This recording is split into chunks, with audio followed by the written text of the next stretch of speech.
10 दिन के अंदर ही हमारे देश में डीजल, पेट्रोल, सीएनजी, एलपीजी तरह तरह की चीजों पे 4 बार से ज्यादा दाम बढ़ा दिए गए। महंगाई चरम सीमा पे है। इससे सभी लोग पीड़ित हैं, प्रधानमंत्री जी से लेके आम जनमानस। लेकिन सरकार में बैठे लोग और सरकारी मीडिया और सरकार के चापलूस हम बोल सकते हैं, जो सरकार के चाहने वाले लोग हैं, उनको अभी भी महंगाई विशेष नजर नहीं आ रही।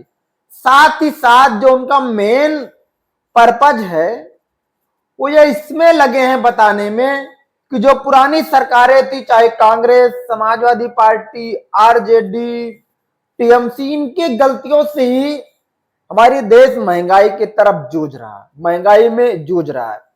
लेकिन इनको अभी ये जानकारी नहीं है कि हमारा देश विश्व बैंक में सबसे ज्यादा कर्जदार पर 1 नंबर पे है।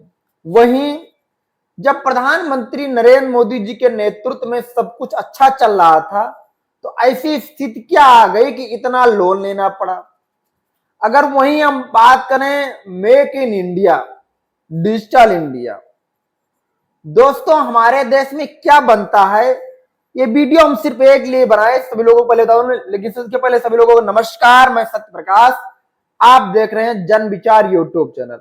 दोस्तों आम तरीके से हम भी एक खोखे पर बैठ के चाय पी रहे थे, तो 10-12 लोग 15 लोग बैठे थे, वहां इससे बात होने लगी कि हमारे देश में तरह तरह की चीजें बनती हैं और महंगाई कम हो जाएगी। सभी लोग बात कर रहे थे, उसी पे मैंने भी बातें रखी। जब मैंने अपनी बातें रखी तो हमने बोला हमारे देश में डीजल पेट्रोल बाहर से आता है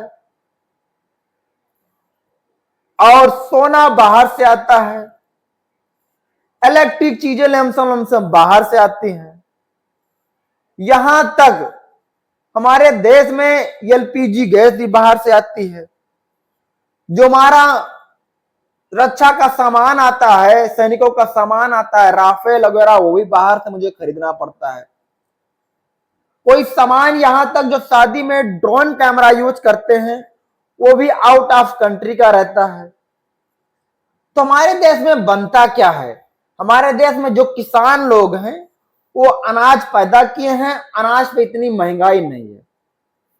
हमने अपनी बातें रख दी, उसके बाद कुछ लोगों में इसमें दिक्कत हो गई, वो तरह तरह की बातें करने लगे। प्रधानमंत्री जी ने ये कर दिया, वो कर दिया, 5 किलो राशन, मुस्लिमों को टाइट किया, भ्रष्टाचार मिटा दिया, सेना की बात करने लगे और यहां तक ये नहीं बोल दिया कि घुसपैठिए जो थे उसको कम किया। तो मैंने बोला घुसपैठिए कम किए भाई, एसआईआर चल रहा था, वोट कटे, लेकिन कितने लोग विदेशी पकड़े गए आप लोगों को यह आंकड़ा पता है? उस पर वो लोग नहीं बता पाए। हमने बोला मनमोहन जी की सरकार चल रही थी तो कितने बांग्लादेशी बाहर भेजे गए और माननीय प्रधानमंत्री जी मोदी जी के नेतृत्व में जो सरकार चल रही इतने कितने लोग बाहर भेजे गए पकड़ के, उस पर कोई बात ना की। कोई मिला के वो हॉट टॉक हो गई, लड़ाई झगड़े वाली बात सी हो गई। तो मुझे लगा कि ये बात सोशल मीडिया पे डाली जाए कि अपने देश में बनता क्या है। हमारे देश में डिजिटल इंडिया के नाम पे, मेक इन इंडिया के नाम पे हम लोग मैन्युफैक्चरिंग क्या करते हैं जो आम जनमानस में पहुंचे, ये जरूर आप लोग कमेंट के माध्यम से बताइए। और बताइए क्या 10 दिन में 4 बार से ज्यादा डीजल, पेट्रोल और तमाम चीजों के दाम बढ़े, जिससे महंगाई बहुत ज्यादा है।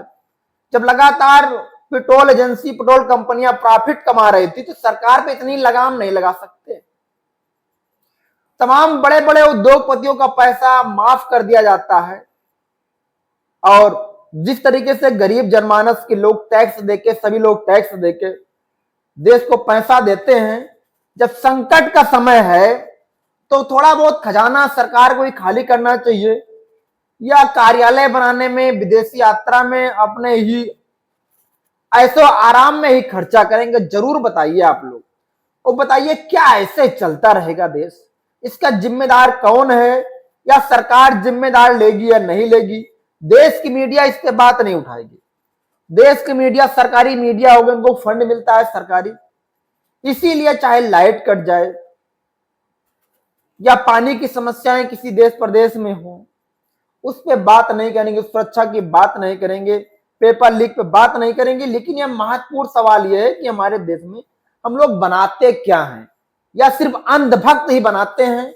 जरूर आप लोग कमेंट के माध्यम जानकारी दीजिए और लोगों चैनल को शेयर करिए, ये वीडियो जरूर लोगों तक भेजिए, जिससे यह कमेंट के माध्यम से जानकारी मिल जाए कि हमारे देश में क्या क्या बनता है। इस वीडियो में इतना ही।